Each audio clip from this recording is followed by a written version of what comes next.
Hi everyone, welcome back to my channel. Welcome if you are new. Today I want to talk about Serena Williams and her decision to get baptized as one of Jehovah's Witnesses. Now this isn't new information anymore. She got baptized about 2 months ago and there was a lot of discourse around it then. And I wasn't even going to speak on it, which is why I'm speaking on it so late.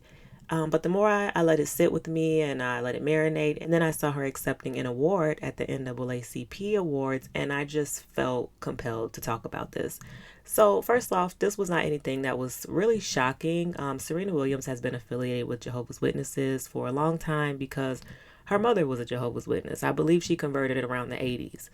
And she's even gone so far to thank Jehovah in her speeches when she wins awards or when she wins games and things like that. She will thank Jehovah for her accomplishments. Despite her upbringing as a Jehovah's Witness by her mother, her father had other plans for her. So she put religious interests on the back burner and she put all her focus into her career. And it clearly paid off because she's one of the greatest athletes of our time.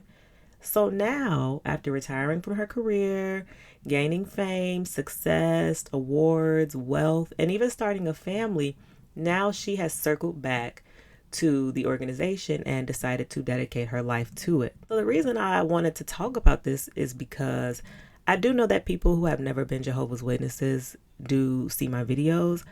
And I want this to be very clear because a lot of the talk around Serena Williams from people who have never been affiliated with witnesses at all, they think like the biggest thing about her being a witness is like, oh, well, she can't celebrate birthdays. Like that's common knowledge, right? Witnesses don't celebrate birthdays. But what I really want you all to understand is that Serena Williams is an exception, not the rule, when it comes to how a Jehovah's Witness is supposed to live their life. Celebrity Jehovah's Witnesses often get to play by a different set of rules. As a matter of fact, if Serena Williams had taken the religion seriously as a child, we likely would not even know who she is because Jehovah's Witnesses are actively discouraged from pursuing their passions or climbing any type of career ladder. And that's what I want to talk about today, just the extent of that. Again, I said I was watching NAACP Awards and I'm watching her and I'm thinking about everything she's done and her accomplishments, and suddenly this video pops in my head. This is a video produced by Jehovah's Witnesses, of course, and I was raised on these videos, okay? These Young People Ask videos. This one was called Young People Ask, What Will I Do With My Life? Now, this is a throwback. You're going to be able to tell as soon as you see the quality of the video that it's a throwback. But again, I was raised on it. Many Jehovah's Witnesses were raised on this. And maybe even if they weren't raised watching this video specifically, they were raised with this mindset, okay, that you are not to pursue any skills, any hobbies, any interest that is going to take away from you being a Jehovah's Witness. So this video, I found it interesting because the main character, whose name is Andre, he has a very similar set of circumstances as Serena, but with different results. So Andre has a passion, which is running. He's on the track team at school. His mother and grandmother are Jehovah's Witnesses, but his father is not. So I'm not going to play the whole movie or the whole video, but I do want to touch on a few clips. Well, I always loved to run. I guess it started when I was little. I'd race all the kids in the neighborhood. When I got older, I'd run just to clear my mind. Running just seemed to come natural to me. In high school, running on the track team became the most important thing in my life. But in the spring of my junior year, some things were happening that took my mind off my game. Go! Go! Wake up, Andre!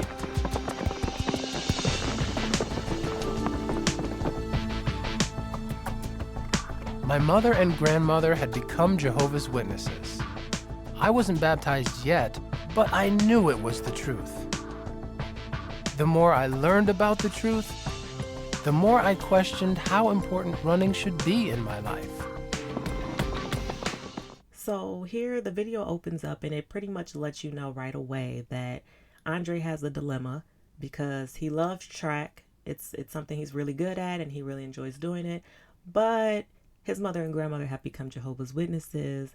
And right off the bat, they're letting you know these two things cannot coexist, right? You cannot have the religion and some other activity or some other skill that you're pursuing.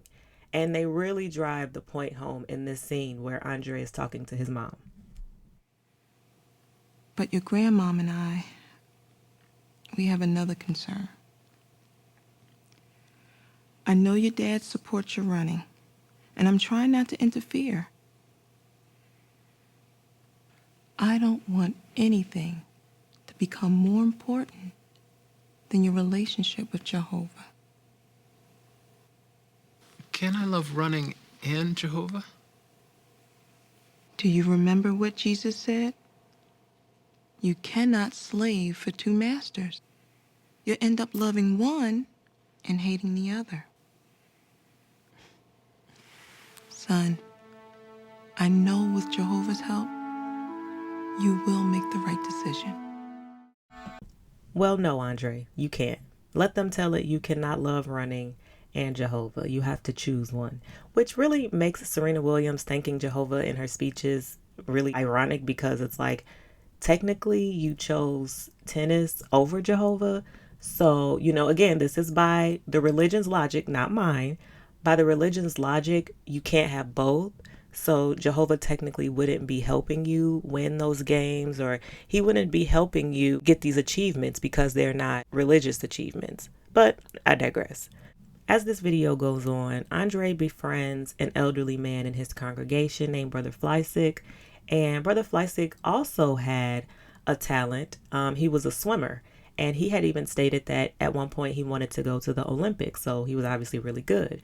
But again, he was another person in the hall who threw away his dreams because he ended up becoming a full-time pioneer, basically meaning he just used all his free time to recruit other people to become Jehovah's Witnesses. And obviously, Brother Fleisig is looked at as a good example, and he ends up becoming a mentor to Andre. So throughout the movie, Andre is spending time with Brother Fleisig, and he's still conflicted because he loves running so much. And of course, he's getting pressure from his teammates and his coach because they know he's really good and they know that he can go far with this. Come on, kids. You're one of my best runners, hands down.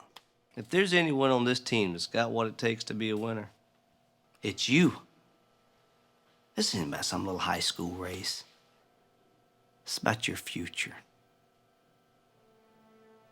Son, you have a gift. A God-given gift. Don't waste it. Listen to your heart. Be what you know you can be. A winner. So this topic is always somewhat of a sore spot to me. I was one of the many Jehovah's Witness kids who had to go to school and act like I didn't want to pursue anything higher because I knew that I wouldn't be allowed to. I knew I wasn't going to be allowed to go off to a university or anything like that. And I had the grades and the test scores for scholarships. I had guidance counselors pulling me out of class, calling me down to their office, asking me like, why are you not applying for scholarships? Why are you not applying for colleges? And I had to pretend like I didn't want to go when I really did. So I know what it's like to be in Andre's shoes when you have people at school telling you, you have a skill or you have a gift or, you have the grades that really set yourself up for the rest of your life. And then you're going to the hall and you're being told, that those things don't matter. And you can really see how conflicted he is. And there was another scene that I really wanted to highlight. By the way, I didn't see you at the meeting on Thursday night. I was concerned you had taken sick. Oh, no. It's because the divisional meet is just 2 weeks away. The coach is really pushing us hard. It takes a lot to be a winner, doesn't it? Yeah. How far do you think you'll go with your running? I've always dreamed of running in the Olympics, but I don't know if I'm good enough for that. I'll probably get a scholarship to a good university, get a good job. I'd be pretty happy with that. Ah, education, a good job. It's wise to think about these things. What sort of spiritual goals do you have? Oh, you mean like getting baptized? I definitely plan on doing that, when I'm ready. Ah, excellent. Baptism opens the door to a life of service to Jehovah. Have you ever thought about the many opportunities open for a young man like you? Bethel service, pioneering, ministerial training school? Me? I don't know if I'm cut out for any of that, Brother Fleissig. It's not a requirement, is it? Requirement? No. But Jehovah does require that we give him our best. So there's a few things about this clip worth mentioning. For one, Andre is at Brother Fleisig's house and he's helping him, do some work around the house, whatever. And Brother Fleissig goes, "Hey, I didn't see you at our last meeting. I thought you might be sick." Which again just shows how much of your life has to be dedicated to meetings, field service, studying. Like, you miss one meeting and people are already like questioning you. Like, first of all, back up. Maybe I just needed a mental health break. How about that? Maybe I wanted to sleep in. But no, there's no room for that. Being sick is the only valid excuse for missing a meeting. And on top of that, I felt like what Andre said his goal was pretty realistic. He said, I may not even be good enough to go to the Olympics or take this thing, really far. But at the least, it can give me some scholarships. I can go to school and get a good job. Like, what's wrong with that? That is a normal goal. That is the most normal, reasonable goal that a high schooler could have. To use my skill to get a scholarship, to go to school. Hopefully I come out of school, I don't have a bunch of loans, and I find a career I like, get a job, boom, live my life. No. In Jehovah's Witness land, that is a bad thing, okay? If nothing else tells you it's a cult, it's the fact that going to school and getting a good job is a bad thing.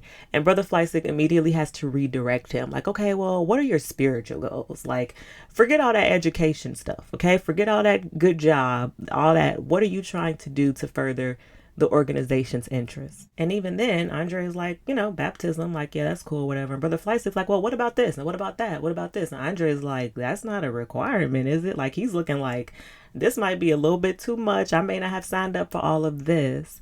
And Brother Fleisig's like, well, no, technically it's not a requirement, but are you giving Jehovah your best? So technically we can't force you to go after these things, but if you don't, people are going to look down on you and judge you because they're going to think you're not doing enough. So then Brother Fleissig takes him inside, and Brother Fleissig is showing Andre photos of him when he was younger and when he was on the swim team. And he was saying that he was good enough to go to the Olympics, and the reason he didn't was because two Jehovah's Witnesses had knocked on his door. He ended up converting, and then he ended up, again, like I said earlier, he decided to dedicate his life to a full-time door knocking. So it's not enough that Brother Fleissig threw his own life away. But now he has to encourage younger people in the congregation to do the same thing. So let's see how Andre's story turns out. And I'm sure that it's very predictable and you already know how it did. Well, I began to really think about my future. What I should do with my life. So step by step, I began rearranging my priorities. Please tell everyone here what that involved. Well, for starters, I had to quit the track team. Was that hard for you? Yes, it was. I loved running, but the pressure to win was very powerful. And I could see that the deeper I got into sports, the more compromises I might have to make. But most importantly, it would interfere with my new spiritual goals. What kind of spiritual goals did you set? At first, the basics: personal Bible study, praying, getting to the meetings, all the meetings, and eventually getting baptized. Then my next goal was to enter the full-time ministry. I've been pioneering for 4 years now. Looking back, Brother Dempster, do you have any regrets over the sacrifices that you have made? Absolutely not. Just knowing I'm pleasing Jehovah, helping people study the Bible, and encouraging them to set spiritual goals, there's nothing like it, Brother Taylor. Now, I've been told that another one of your goals will soon be reached. Is that true? That's right. Last week, I received my invitation to attend the next class of the Ministerial Training School. Thank you very much, Brother Dempster. And wouldn't we like to thank all of our young pioneers for those encouraging interviews? So instead of standing on a stage accepting an award or accepting a trophy or walking across a graduation stage, he's standing on stage at an assembly or convention and he's telling his story about how he quit the track team, he got baptized, he started taking, all this witness stuff seriously, and he's dedicated his entire life to it. This is what Jehovah's Witness children are pressured into doing. This is how they are raised, and this is how they are told is the only correct way to live their lives. Even if I was still a witness, I don't think I would have found that heartwarming. You know, as someone who had to turn down the opportunity to go to university, nothing about that is heartwarming. That she did it backwards. She did exactly what the organization says not to do. She put getting baptized way on the back burner until she got to live her life to the fullest, pursue her dreams to the fullest.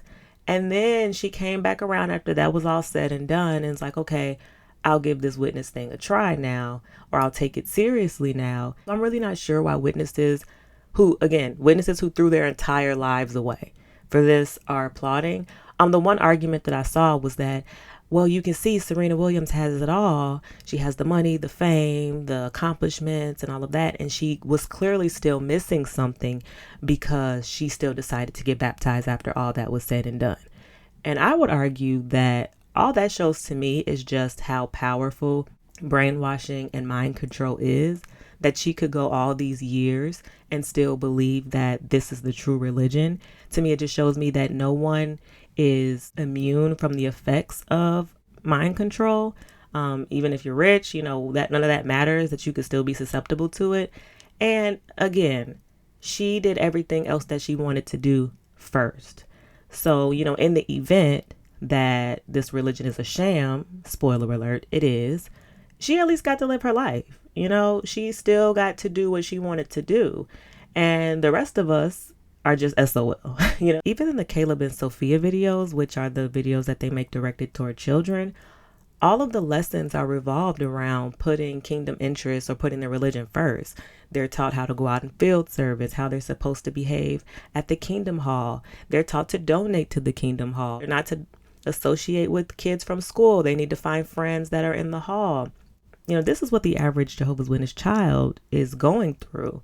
And Serena Williams got a very unique opportunity. I'm not mad at her for taking the opportunity. I just want other people to know that, again, she is the exception and not the rule. The average Jehovah's Witness cannot do the things that she has done. You know, I'm sure the organization loves having celebrity witnesses because, I mean, aside from the hefty donations that they probably get, Jehovah's Witness celebrity can kind of be good PR for the religion, because you think, oh, well, if this person's a Jehovah's Witness and I've seen them do this or do that, oh, this religion must be progressive. It's really not that controlling. It's not that restrictive. Nope. No. Okay. They get to play by their own rule book, and the average witness just isn't living that way. Again, the average witness is like paycheck to paycheck and, you know, working a job that doesn't pay much because they're not allowed to go to college. But that's all I wanted to say on this topic. Please leave a comment. Please like, share, and subscribe. Thank you so much as always for listening, and I will see you all in my next video.